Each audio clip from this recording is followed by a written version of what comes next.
We are going up. Say we are going up. Part 2. Hello, this is Alex Calvo Garcia. You're listening to the Iron Hour podcast. Right, well, we will talk about the retained and the release list, I should say, in a moment. But just before we do, I'm going to flip to between Gareth and Becky. So two people in the management team that I want to talk about, Andy Butler and Schofield as well. So I'm going to talk about Butler first of all with you, Gareth, and then I'll come to you, Becky, about Schofield. So Gareth, Andy Butler, it's been a strange old season. His first full season as a professional manager with a senior men's team. How would you rate his performance so far this season, and also a comment on his kind of perseverance and mentality to get through the season, considering quite a lead? I think when you look at the season overall, he has progressed. He's he started off all right, didn't we? We won games, and then it slipped, and it seems the stubbornness had set in with that 5 at the back. And it's like, it will work. I'm going to do 5 every game until it works. And then, the fans are getting a bit more boisterous, a bit more noise is being made. He switched things up. So, he's listened. Whether he wanted to or not, he's listened. He's made changes. And for somebody to do that, it takes a lot to do in the first place, because you don't like being told that you're wrong. No one likes being told that you're wrong. So to actually listen and think, what, maybe they're right. Maybe I do need to change it. And then for that to happen, and for the results then to progress, and we've got better, and it's culminated in going up through the playoffs, then I think it takes a lot to do that, and so it's a huge credit to him for doing that, and for making it work, for listening, for seeing that the fans' frustration, because if he'd have carried on with the 5, I think he said himself that the Marine game, that made or make or break, wasn't it? Yeah. Genuinely, I'm not saying they would have sat him, because honestly, if they'd have lost at Marine, it'd have been really close.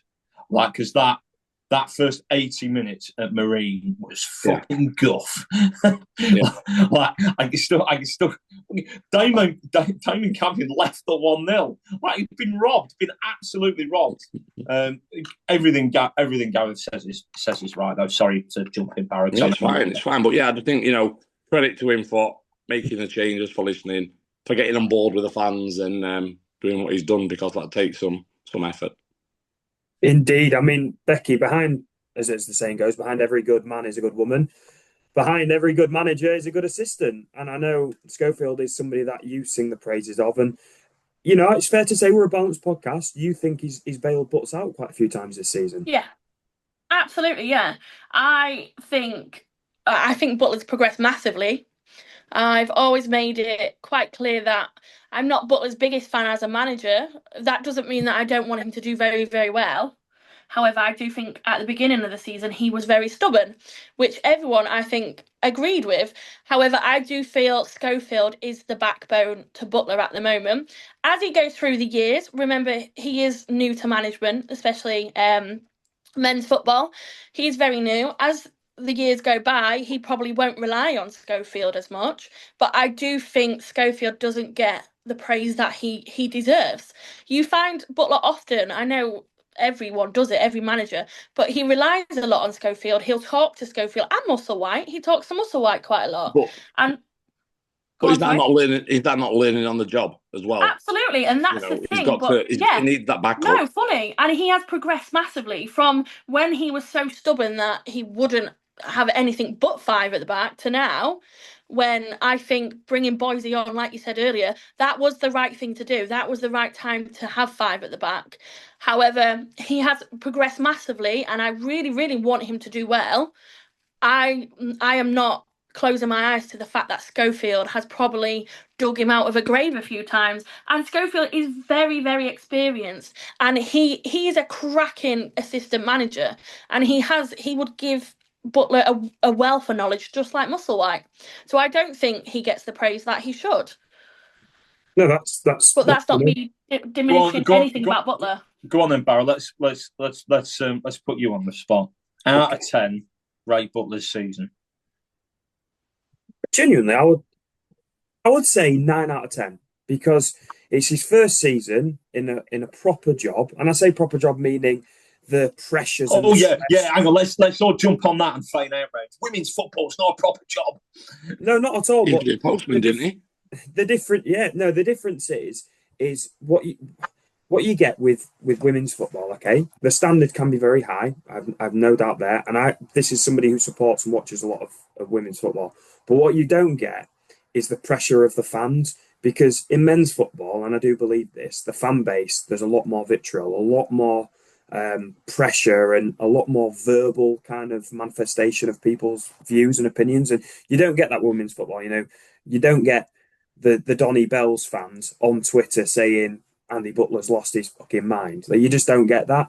And I think it's been a huge learning experience for him this season. And, realistically, at the start of the season, we all put our expectations out there. And I said I think we'd finish fifth based on the fact it was his first season in management, based on the resources I saw him having available to him because of the narrative around the restricted purse strings. Now, as the season's progressed, I think actually my mind's probably changed about our budget. I think our budget is bigger than I anticipated it to be. But that doesn't take anything away from Andy Butler. I also think actually one thing that when we compare this season to last season, obviously while we did lose somebody like Danny Elliott, for example, going into this season, I don't think anybody could have reasonably expected Cal Roberts to be quite certain. Probably have the best season of his career fitness-wise, and be so influential. Yeah. If Cal Roberts had been fit for 3/4 of last season, never mind 95% of it, we'd have got promoted last season. If we'd have kept Connor Smith post-January, I still think we'd have got promoted. And really, fucking hell, if we'd had them two just for the Boston game, I think we might have got promoted. So, yeah, it's difficult. It's ifs and buts, candy and nuts. But we've got promoted. He's done the job. It hasn't been pretty at times, but it's never going to be, is it? No, and I think that's the point I was just about to make there is you can have the best squad in the league, but what does that mean? Let's just say we have got the best squad in the league. What does that mean? It doesn't mean anything. It doesn't mean that you've got a divine right to get promoted. You've still got to do the business. And for me, in fact, having one of, if not the best team in the league, just adds pressure. It just adds to the whole cauldron of emotion and the pressure that he'll be under. So yeah, I genuinely don't think he could have done much better. Of course, yeah, we could have won the league, no doubt about it. But if we'd switched to 4 at the back a month earlier, I think we might have won the league. But look, in a way, if we'd gone to Hereford needing to win the league, that would have probably been a very different, much uglier game. And everybody always does say, if you can guarantee it, the way to go up it is the playoffs, because you get 2 games where everything's on the line and there's the raw emotion at the end of it. And actually, in a way, how many tickets did we get for Hereford? Was it 700? Yeah. Whereas, what was it? Just under 7,500 Scunny fans got to see it against Chester. So you know what? Good. If that means that, more than 10 times as many people got to see the actual moment of promotion as would have otherwise done, then I'm glad we came second. Yeah, there you go. You've said it now. Right, just before we move on to the retained list, Gareth, just one final thought from you on the owners, because I think they deserve the plaudits for this season for the way they've gone about the season, but also sticking with the belief that Andy Butler was their man. And as Max touched on earlier, they must have been close at one point.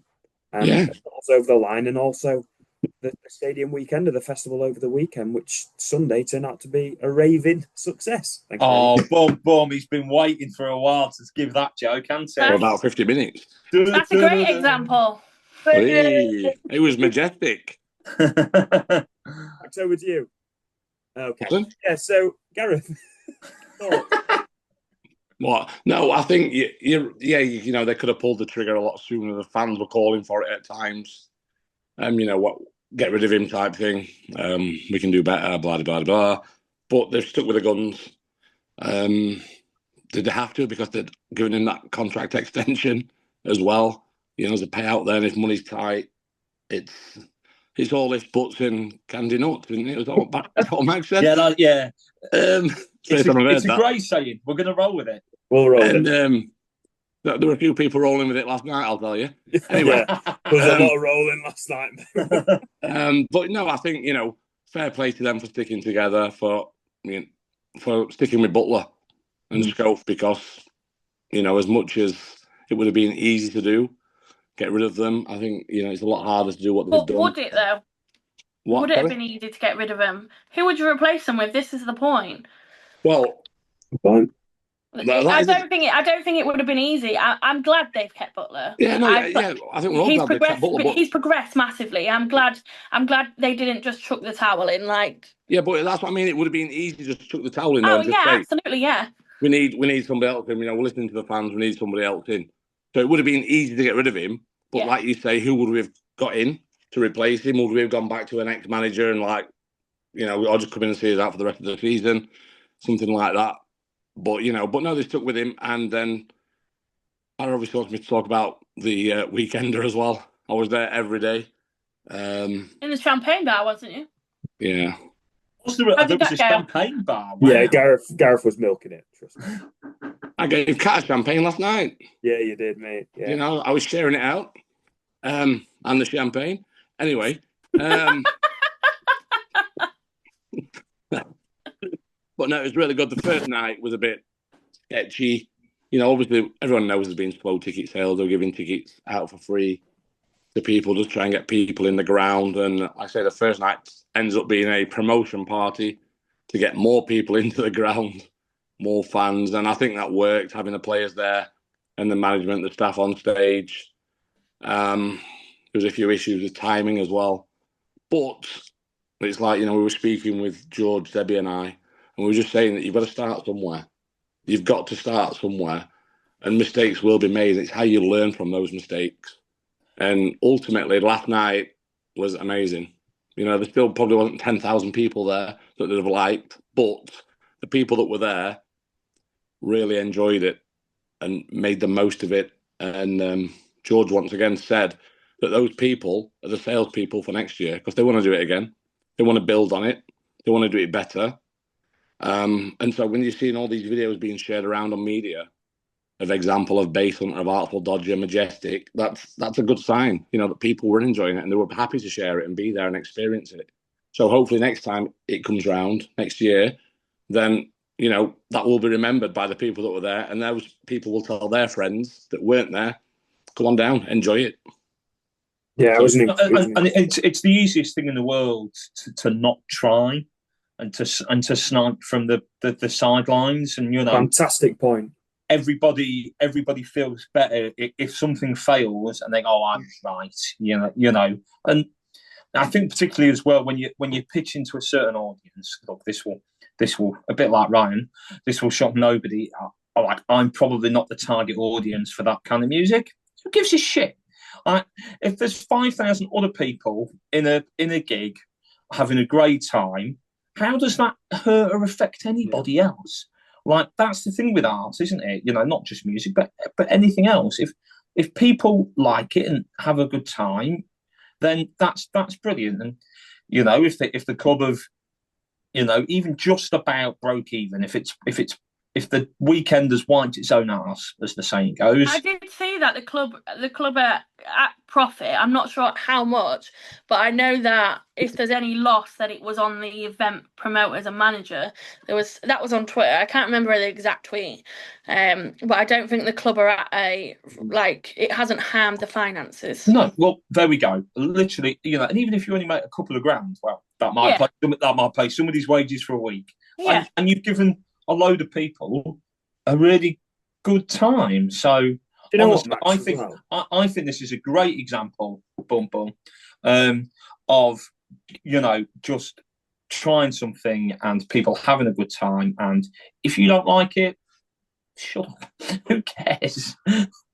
Yeah, you're right. What I was going to say there is it takes a bit of bravery just to roll the dice and have a go at something and say, do you know what? Scunthorpe's never seen anything like this.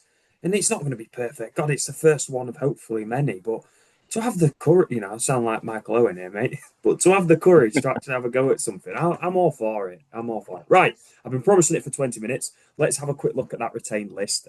Becky, I'll come for you for your initial reactions, if that's okay. I'll read out the retained list. And Oh, then... yes, please do. Yeah, this might be news to you, might it? Right, okay. There's no rush, Barrett. If this podcast ends up being too long, we've got all summer to go at it. Barry's usually quite officious about trying to keep us, 50, 55 minutes. Mate, we're well over. If we cut Max out, it'll go to about an hour. So there you go. This is the Iron 15-minute podcast. and wouldn't that be great? Right, okay. For me, it would, yeah. Fantastic. Right, Becky, I'm going to read this out to you. So this is from the Scunthorpe United website. So we've got Scunthorpe United can confirm its retained list following its conclusion of the 2024-2025 campaign. 3 players will be leaving the club when their contracts expire in the summer. Okay, so we've got offered new contracts and currently negotiating deals with the following players: Ross Barrows, Alfie Beeston, Andy Boyce, Michael Clunan, Ross Fitzsimmons, Michael Kelly, Maxime Coogan, Cal Roberts, Joe Starbuck, and Danny Whitehall. So they're the players who have offered a deal and currently negotiating the extension of their contracts. Yeah. The options have been activated on the following players. It doesn't say how long. Let's assume it's probably 1 season. So the options activated on Max Brogan, Mason Campbell, Tyler Denton, Joe Rowley, and Carlton Ubazunu. Leaving the club at the end of their contract, that's Sam Fishburn, Jason Law, and Fin Shrimpton. Loan players returning to their parent clubs, Mo Federa and Ollie Rose, and the 3 players that were already under contract for next season are Mark Beck, Will Evans, and Kean Scales. So let's just summarise that. So we now know the players definitely under contract for next season. Definitely. Mark Beck, Will Evans, Kean Scales, Max Brogan, Mason Campbell, Tyler Denton, Joe Rowley, and Carlton Ubazonu. So that's 8 under contract for next season. And then we had the full list at the start of the players that we're currently negotiating with. So I guess, any shocks for you, Becky? No, it's quite positive, isn't it? I was expecting to have to say a lot of goodbyes, to be fair. I mean, let's be honest, we know a few's going to go. Fitzsimmons, I think, is all but out the door, which is fine. But I hope we do get to grab a few of them. I would love to keep some of them. Yeah, absolutely. If you could only keep, let's say, 1 or 2. Oh no. I know I put you on the spot, but Okay. what would it be? Do you want the list? Whitehall. Okay, Whitehall, yeah. That's a good, obviously, yeah. Clunan. Yeah, that might surprise a lot of people that you put Clunan ahead of the likes of Roberts or Fitzsimmons, but I get the reasoning. He is integral to the way we play. Clunan has something about when he's captain, he can demand quite well, and I'm not saying everyone's like replaceable, but you can get strikers, you can get forwards, you can get centre backs, you can get anyone. But having someone with a voice and someone that can command their team, it's hard to do, and it's hard to get them. And I think Clunan would get a new team to gel very quickly as well. He's very calm and he's very soft, but then he can be quite harsh when he wants to be. And I think that's I would keep Clunan, absolutely. And Whitehall is just Whitehall, isn't he? He's just you can't replace Whitehall. You can't replace his shithousery and his work ethic. He works damn hard. He was struggling in that game with injury, and he still tried to run as fast as he can. And that's a great shout, actually. To be honest, Whitehall would probably be my man of the match from the playoff final. I thought you could see that he was only really half fit, but obviously he scored. He worked so hard. He took a lot of physical hammer from their 2 centre halves. No massive shocks in the retain list. I don't think that the real proof in the pudding will come as to, there's negotiations and then there's negotiations, isn't there? How many do you keep? How many do you try and seriously keep? And if you lose players, look, if we lose a couple of those players to sides in the Football League, then everyone goes, all right, that's fair cop. So it's going to be an interesting couple of weeks. Having Will Evans and Kean Scales, I know that they're still under contract. That's a big boost. That's having them 2 names. It makes me happy. It makes me a bit more like I can breathe, actually, to be fair. And actually, just on Scales as well, I thought we really did improve when he came on. I know it was down the left-hand side, which people weren't expecting. I was expecting them to bring Scales on into the move Beeston out left. He made a proper difference when he came on. Scales, real energy. They had a little bit more width. There was a bit more creativity. And when both us and Chester started to tire, I thought he made a big difference in that final. I'm a big fan of Scales. Glad we can keep him. Yeah, 100%. Right, Gareth, what's your initial reaction to that retained list? Maybe let's have a look at the options activated. The one for me that I think is going to have a really big season for us next season would be Max Brogan. Coming off the back of a double promotion this season, which is that's quite a rare thing, but just managed to quickly catch a chat with his dad at the end of the game on Sunday, and I've just got a feeling that he's kind of coming to the right age of his career now, and I feel like he could have a big season for us next season. Yeah, no, he's definitely progressed. When he has played, before he went out on loan as well. There was when he went out on loan, quite a few fans were like, "Why are we sending Broken out?" He's been doing well, but I think that's to help the players that we had around him as well. It's just to benefit him actually playing football for 90 minutes and not coming on as a substitute here and there. So it will help massively. But I think, since he's come back as well, he's come on as a substitute at times and just done what he's done. And he's energetic and he can win the ball. He can, he's quite good with the ball as well. So I think next season, like you say, will benefit him being here, benefit us, him being here. And it's just, hopefully get more game time. And I think he will. And also, Gaz, Carlton having his option activated. I wonder if that same decision would have been made just 10 games ago. I think he's kind of made the chairman and the chairwoman and the manager's mind up for them, because how could you not renew his contract? Yeah, you've got to, haven't you? If he'd not scored at Hereford, we wouldn't have finished second. He's scored at vital times in this season for us. He's got the winning goal in the final. So it all culminates, and like you say, if he'd not scored those goals in the last 10 games, then you're looking and thinking, yeah, he's going to let go. He's not done it. He's not proved himself. We all thought he was the big next best thing. When you hear about him coming in from Chorley, he's been scoring goals here, there, and everywhere. But for him to do it in the last 10 games, the pressure would have been on him as well. Of course it has been on him. And so just to perform when he's had to perform, and hopefully now, going into next season, he will look back on this season and know that he can do it and perform in front of the crowds and, and feel comfortable in doing it as well. So I think you've got to feel comfortable doing what you're doing, playing the game, scoring the goals. And, the fans are right behind him. They love him. So, yeah. Gareth, let's ask you a question then. Right, so let's look at the offered new contract and currently negotiating. So we've got 3, 6, we've got 10. So if I go through the 10, let's put your money on the line and stay or go. Is in Ross, I want them to, or will they? Will they? I think what 1, 2 is probably. We'd probably say yes to them all, but that's not our football. There's one name on that list I'm not so sure about, but okay, yeah. Okay, well, you can, when we get to that one name, you can chuck that in for an extra halfpenny. Ross Barrows. Yes, yeah, I'm sure he'll take that with both hands, gratefully. So you think Barrows will stay? Alfie Beeston. Yes, Alfie will stay. Andrew Boyce. Yes, he'll stay. Michael Clunan. I'm 50-50. I'll say. Really? Yeah. You think Clunan might have a better offer? That's interesting.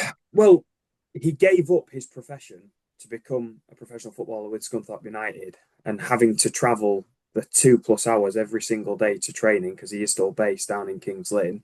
I think with the fact that he's got a young family, I think that is a huge sway. So whether I think in a way, I would take it the other way. I think that shows massive commitment that he's in, and that he really, really wanted to do this, even if it's financially not in his interest. And he can go back. If in 2 or 3 years' time he goes back to being an accountant, well, then he's got another 20 or 30 years of doing it. He isn't going back to being an accountant. But that's really interesting, Barry. I hadn't thought of it like that. To put me on the spot, on balance, I think he might just stay. So yeah, I'll say yes. Okay. Right, so we're 4 for 4 on stay, but one of them was close. Fitzsimmons. Definitely go. 100%. Yeah, I agree. Sad, but he probably shouldn't have been playing at this level in the first place. So that's fair. Michael Kelly. I think the obvious thing would be to say yes, but I think it is a yes, but I think it'll be closer than people think because he'll want an expectation that he's getting game time, and I don't know that Butler can guarantee him that. Is he the one you wouldn't have kept? No, he isn't. Okay, Ryan will be happy. So yeah, okay, Kelly stays, but I bet it's close. Okay, fair enough. So that's 5-1. Coogan. Yeah, he'll go. You think he'll go? Do you think he'll get an offer from League Two or top end National League? Yeah, I wouldn't be shocked if he goes back to York. Fair enough.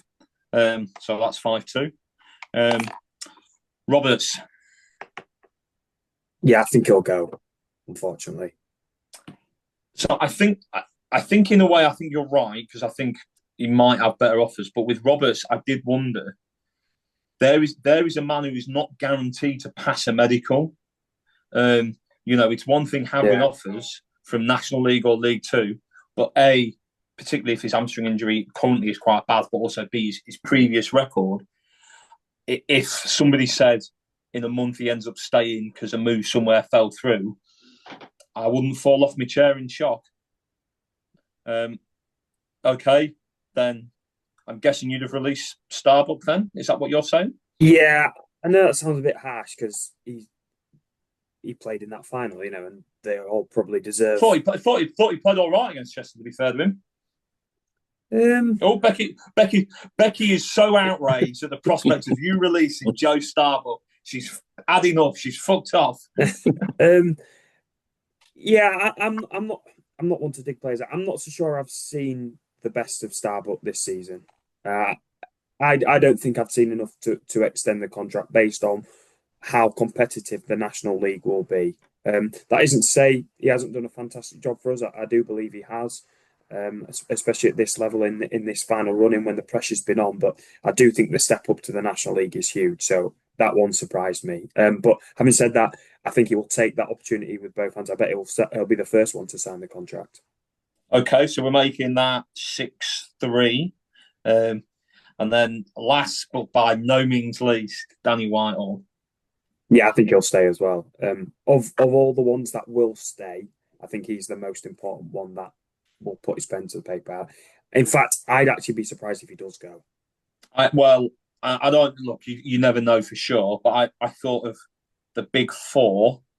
So if you think Fitzsimmons, Coogan, Roberts, Whitehall, if nothing else because of his age, I did think the Whitehall was the most likely to stay. But again, and in a way, he might, because he's a striker and you need goals, he might be actually the one that they might be more prepared to push the boat out. I don't know what you think, Gareth. I think he's settled, isn't he, in the area as well? Is he living in Immingham? Yeah, but I've heard he's. Scotter? Pardon? Has he bought a house in Scotter or something? That's what I've heard. Yeah. I was on the rumour mill, so there's probably the same source though, Gareth. Scotter same source as example yesterday. Scotter has got a fine history of being home to Scunthorpe United players. So, but yeah, that's just what I've seen on media. So if that's the case, then if he doesn't stay, he's signing for like Grimsby or somebody. So yeah, but no, I think out of that list, see Starbuck. I like Starbuck. He just seems taking ace to get into the game for me. That first 20 minutes, it's like pull your finger out your ass and just get into the game. That thing, and it does take him 20, 25 minutes to, But like you say as well, on the final against Chester, there's a few times Butler was telling him where to be. I noticed that. Yeah. And saying, you need to be inside your man or outside your man. Do you know what I mean? You're in the wrong place. And but there were other times as well he got left with two men. And he needs to shout and pull somebody across. Yeah, I thought he needs to be more vocal. I thought they really targeted him in that final. Yeah, but I think he's been targeted in a few games, in all fairness, for that. But he just seems to, like I say, take 20, 25 minutes to get into the game. But when he's in the game, he's effective. He does what he does well. But it's just getting into it, and that's if he can get through that, start on the front foot instead of waiting to get into the game, then that'll benefit him massively, and us if he does fine. Yeah, I also think as well. There's maybe a little bit of inevitability about him being targeted, because if you think in terms of our left hand side, when you've got Kelly and Denton, you've automatically got more defensive protection down that side. That's a good point, Max. Yeah, that's not Starbucks' fault. That's just a statement of fact. So, if I was Chester, I would have done that. And look, we'll see. I think you're right. I know he's been offered a contract. Starbucks probably will stay. I don't know, but Barry, I guess another question is, obviously Federa and Rose have gone back to their parent clubs. Would you be shocked if either of them two came back at some point next season? Actually, I would be shocked if either of them come back, and the reason for that is I think Ollie Rose has been tipped to start for Peterborough next season. I'll certainly be involved in the squad based on what I've been hearing on podcasts. And if he does go out on loan, I expect it to be to a Football League club to get some experience closer to the level that Peterborough were playing at. So that would shock me. Although National League would be closer, but maybe not close enough. No, but I guess the benefit of going to a National League club would be they can have short loan periods. So yeah, maybe, but I would still probably be a bit surprised. Federa, the fact that he was a bench player, was an impact player in the National League North, doesn't really tell me that Butler will be maybe looking to sign him for the National League. Again, that's probably harsh on him, but it's just, to me, it's just a circumstance of reality. If he was on the bench in the National League North, is he going to be in the squad in the National League? I don't know. But then I guess it depends on who you keep and what the decisions are you have to make. True. Jason Law is gone, and I'm sure if Marco was here, he wouldn't be very happy with that decision. No. He's always been a bit of a fan of Law, but if Law goes, so that's one winger down. Certainly wouldn't shock us if Roberts departed, and then you may be two wingers down at that point. So you're certainly looking for reinforcements somewhere, aren't you? I'm sure Butler and Schofield have probably already got a long list on somebody's computer, but that's going to be tough, especially if there's players they would like to keep but can't for whatever reason. I know we've gone way over the hour here, but I'm going to ask you a question, Max, because we'll put it out in two parts. Yeah,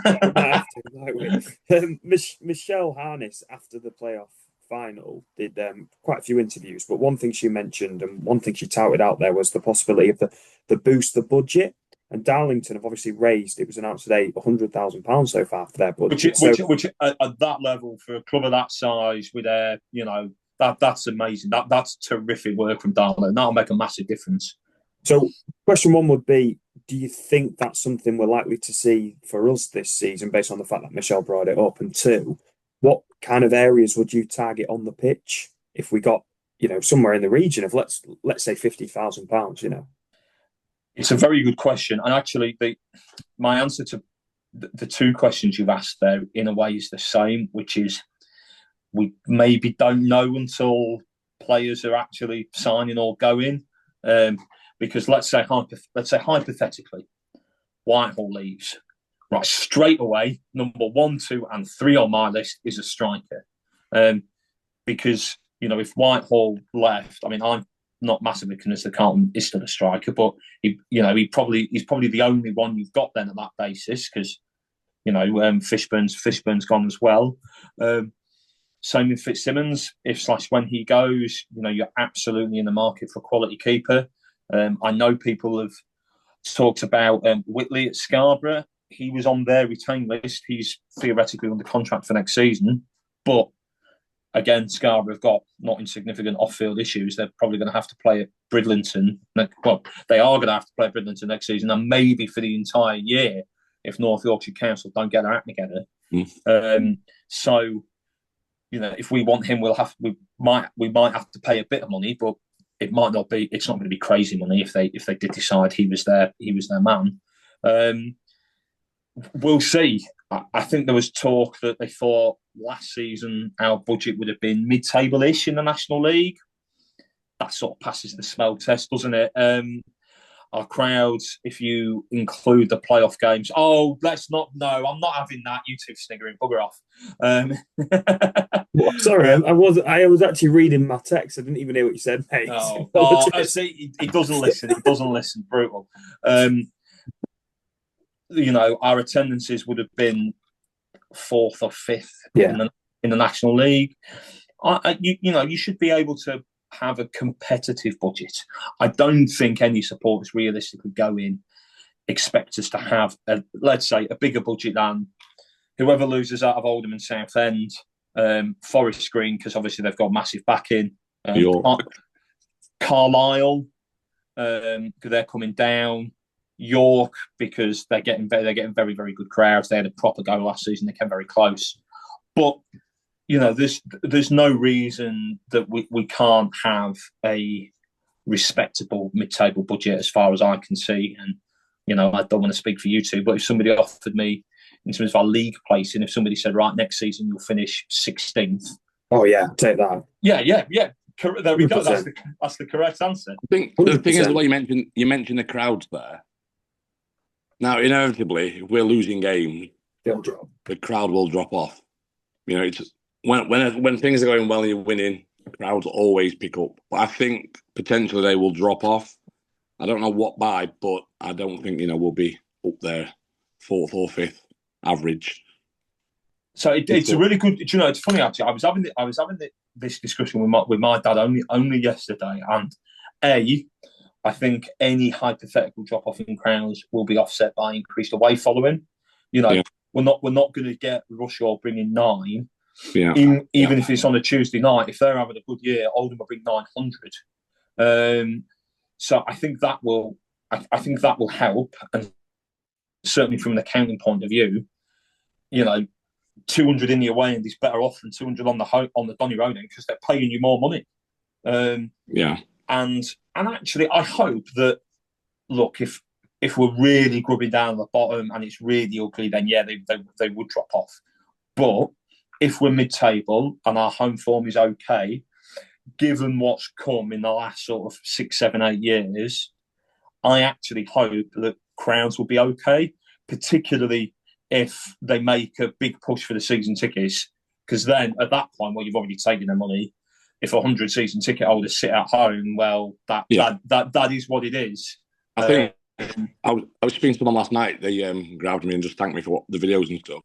And he was saying that he's bought a season ticket for the first time. You see Barrow rolling his eyes. You know what he's like. Horrible little sod. I got him a picture last night anyway. Don't worry about that. But no, he was saying that he's been watching Man United for 15 years. Spending £400 a weekend, doing so, tickets, food, travel, whatever. And he said that he came against the game against Chester, and he said it just, everything about it, the players, the fans, everything, and it's convincing to get a season ticket for this next season. So, and I think there's quite a few people that will have bought season tickets on this promotion, which is a good thing. It can only be a good thing. Like you say, the club have then got the money already up front. Fair play. I totally agree with Gas. I'm going to go down on Friday and get mine. And actually, my brother bought a mate of his from school whose family aren't really from the area, sort of originally plastic Spurs fans, really. And he was sold on it. I don't know how he's going to live when it's a Tuesday night. It's home to Wealdstone and it's the shittest 0-0 you've ever seen. But look, I have genuine hopes that the crowds will be okay next season. And look, even if instead of the 4th highest, they're the 6th highest, average crowds of 3,700, 3,800, 3,900 at that level will still be very competitive. Yeah, definitely. I guess before, I think this will go out in 2 parts. Before we wrap this one up, we have to talk about the contribution of Fin Shrimpton, who obviously has been released now at the end of his contract.